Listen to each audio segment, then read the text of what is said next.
Radhe Radhe everyone. आज की video में मैं आपको देवशयनी एकादशी की बहुत ही सरल पूजा विधि दिखाने वाली हूँ। तो देखिए, हमारे हिंदू धर्म में एकादशी व्रत का बहुत अधिक महत्व है और कुछ एकादशी की तिथि जो हैं वह बहुत ही विशेष होती हैं। उन्हीं तिथियों में से एक है देवशयनी एकादशी। इस एकादशी पर हमारे श्री हरि विष्णु 4 महीने की योग निद्रा में क्षीर सागर में चले जाते हैं। तो देखिए, एकादशी के व्रत करने से सभी प्रकार के पाप कर्म जो हैं वह नष्ट होते हैं और ज़रूरी नहीं है कि साल की सभी एकादशियों का व्रत करें। आप कुछ बड़ी एकादशियों का व्रत भी रख सकते हैं या फिर बिना व्रत के भी आप पूजन तो अवश्य ही कर सकते हैं। तो देखिए, इस बार देवशयनी एकादशी 25 जुलाई दिन शनिवार को पड़ रही है। तो देखिए, श्री हरि विष्णु के योग निद्रा में जाने के बाद इन 4 महीनों में भगवान शिव इस पृथ्वी का भार संभालते हैं। तो देखिए, हम इसकी पूजा किस प्रकार से करेंगे। तो देखिए, मैंने यहाँ पर एक चौकी ले ली है, उस पर पीले रंग का साफ कपड़ा बिछा लिया है।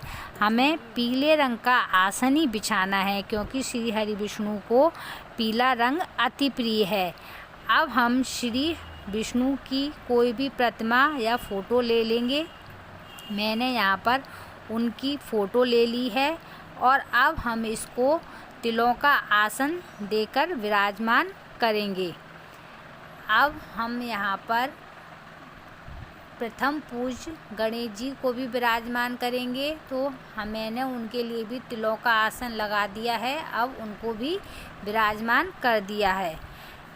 तिलों का आसन देना ज़रूरी है क्योंकि हम यहाँ पर पूजा में चावलों का उपयोग नहीं करेंगे। एकादशी पर चावलों का उपयोग नहीं किया जाता। अब हम एक कलश भरकर रखेंगे पूजा के लिए।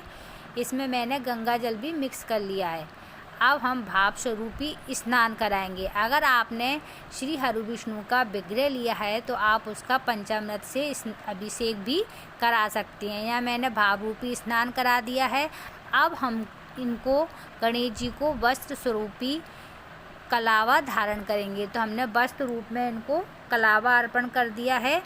ये देखिए, अगर आपके पास जनेऊ हो तो आप जनेऊ भी चढ़ा सकते हैं। ये देखिए, मैंने श्री हरि विष्णु को भी कलावा चढ़ा दिया है। आप विष्णु जी को भी कलावा चढ़ा सकते हैं।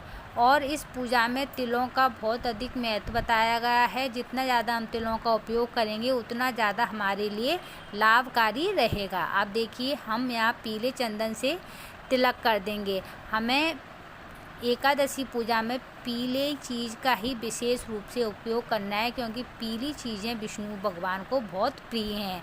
अब हम यहाँ पर तिल अर्पण कर देंगे। ये देखिए, मैंने यहाँ पर तिल अर्पण कर दिए हैं। अब हम पुष्प चढ़ाएंगे। पुष्प आप चाहे कोई से भी ले सकते हैं जो आपके पास हो। वैसे विशेष पीले रंग के पुष्प हो तो वो बहुत ही ज़्यादा अच्छा रहेगा।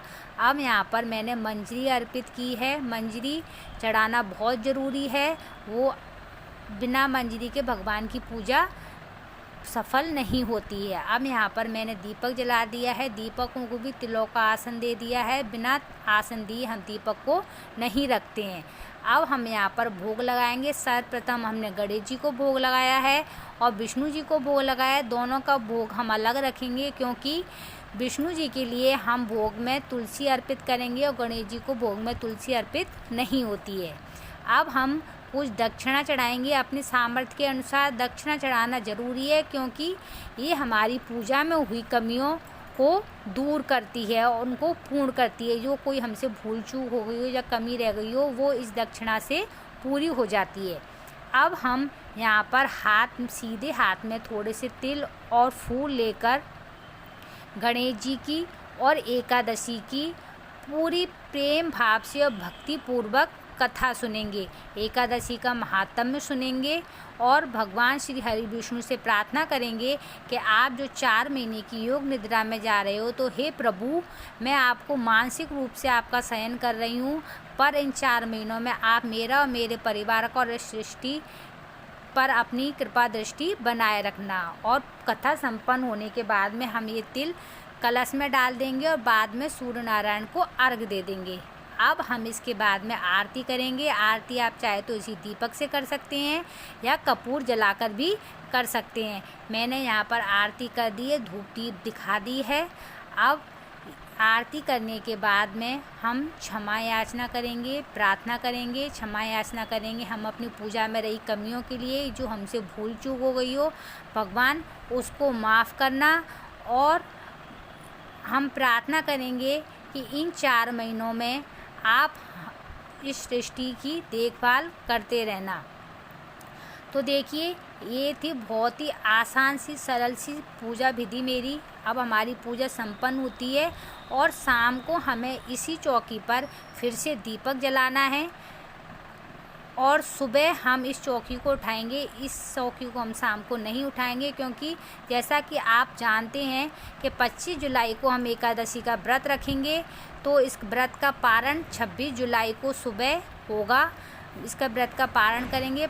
26 जुलाई को हम सुबह स्नान आदि करके पूजा करने के बाद में किसी ब्राह्मण को भोजन करा देंगे। अगर भोजन नहीं करा सकते हैं तो एक व्यक्ति का खाना हम किसी मंदिर में जाकर दान दे आएंगे। उसी के बाद हम अपना व्रत खोलेंगे, जब ही हम ये चौकी हटाएंगे यहाँ से। तो ये देखिए, ये थी मेरी सरल सी पूजा विधि। अगर आपको ये मेरी विधि थोड़ी सी भी अच्छी लगी हो, मेरी जानकारी थोड़ी सी भी आपके लिए लाभकारी हो, तो प्लीज़ वीडियो को लाइक करना और शेयर करना और कमेंट में राधे राधे लिखना बिल्कुल भी मत भूलना। राधे राधे।